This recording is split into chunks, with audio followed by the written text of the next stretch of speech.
আলহামদুলিল্লাহ, খবরটা শুনে অনেক ভালো লাগলো যে ডাকাতদের কবলে আক্রমণ তো দুই বন্ধুই বেঁচে আছেন।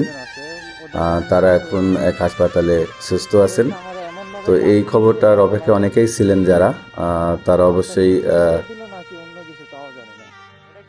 জেনে রাখুন, দুই বন্ধুই এখন জীবিত ও সুস্থ আছেন। আমরা অনেকে ভাবছিলাম যে হয়তো মেরে ফেলেছে কিনা, দুজনে একজন বেঁচে আছে, একজন হয়তো মরে গেছে, জিসান বেঁচে আছে, ফয়সাল মরে গেছে, কিন্তু তা না। এখন যে নিউজটা দিচ্ছে সেটা হলো দুজনেই বেঁচে আছে এবং সুস্থ আছে, আলহামদুলিল্লাহ।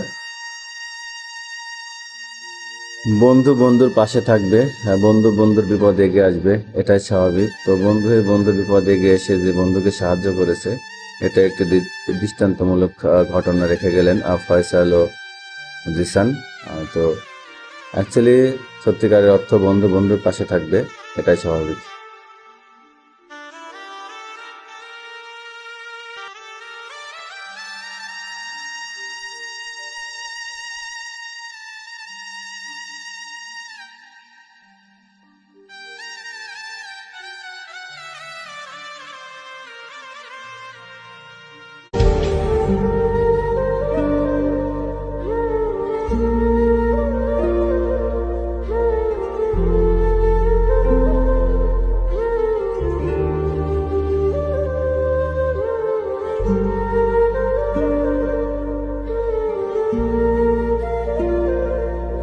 ডাকাতের আক্রমণে তারা মারাত্মকভাবে আহত হলেও শেষ পর্যন্ত প্রাণে বেঁচে যান। তবে